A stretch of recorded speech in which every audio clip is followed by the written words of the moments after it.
Mike Pachelli here with another edition of Very Useful Guitar Licks. This is volume 7.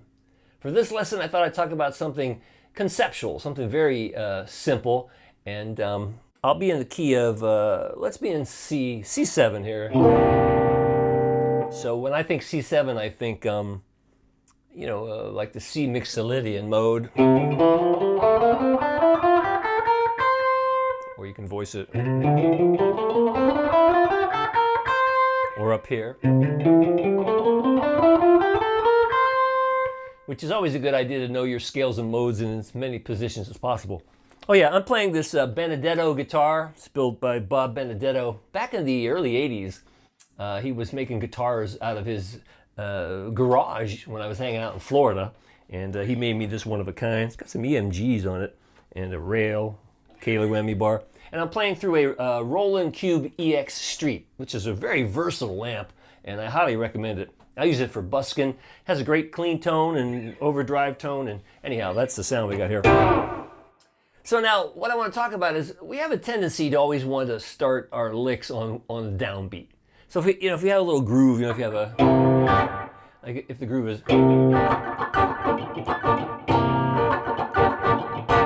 more than likely we're going to start 3, 4.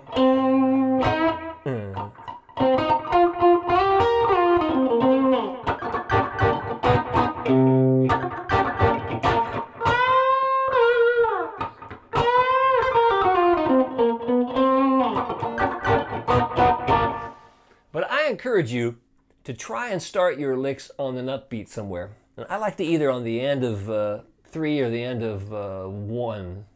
And I purposely do that, and I'll purposely start like that on the upbeat, and purposely end on a downbeat. So you have a line like, so it's like 1. Didn't do that right. 1. There it is. Just a little more interesting, I think. And even start on 3 if you go 1, 2, 3.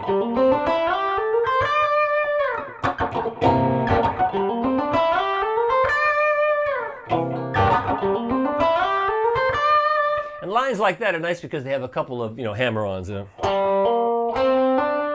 And slide up.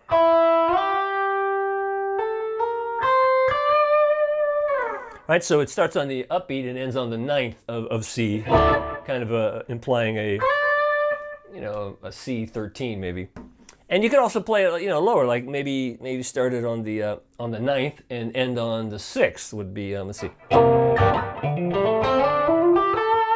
right? And always practice with the metronome. I should have done that already. Get your little friendly metronome so you stay in groove when you do it. Right? So first lick.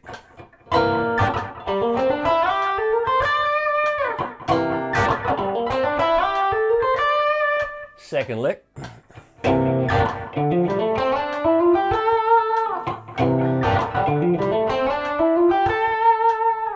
I just think they just sound a little hipper, when it's not all on the downbeat. You can do some widespread things too if you like. Same kind of like maybe right.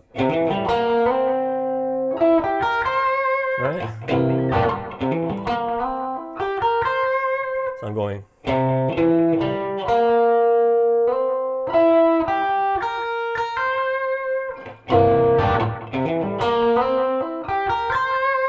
And all those licks, just continue up the C7 kind of a mode or a scale, so you can go like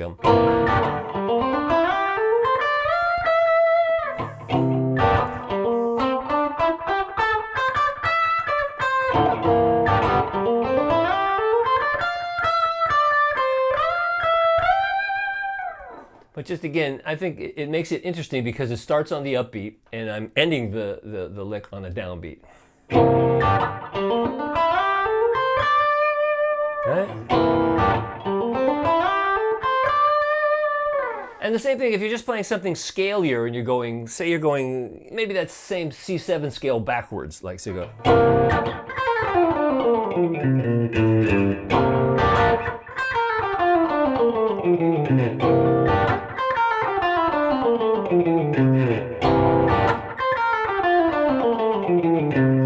I'm just playing the scale backwards, but I'm going 1.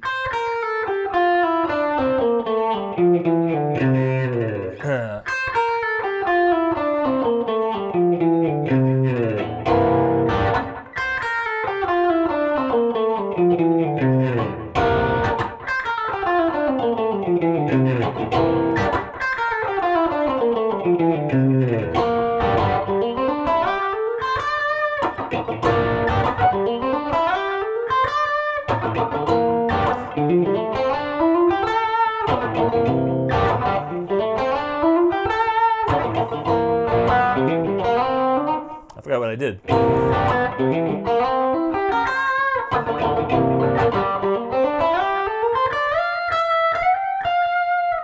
You get the idea. So, and it doesn't have to be that fancy of a lick either. Just when you're playing your normal licks, instead of starting on the downbeat, start on the upbeat. It could be your simple pentatonic stuff too. Just like take a breath before you start. So you're feeling the beat. Hopefully you're counting, either with a metronome, or you should always count with your foot. And you're counting is 1, 2, 3. Instead of going 1, just go 1, 2, 3, 1.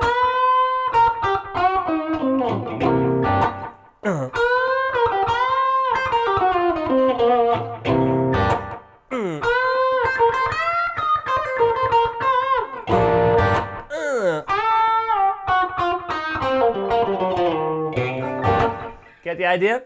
So again, simple licks.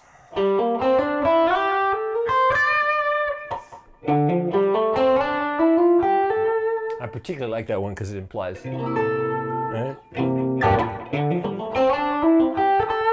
Or wide stuff.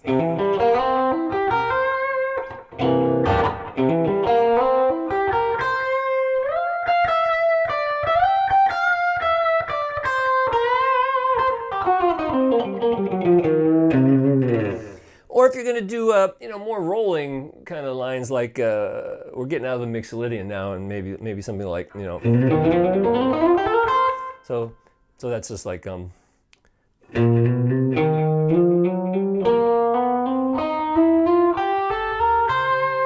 So 1.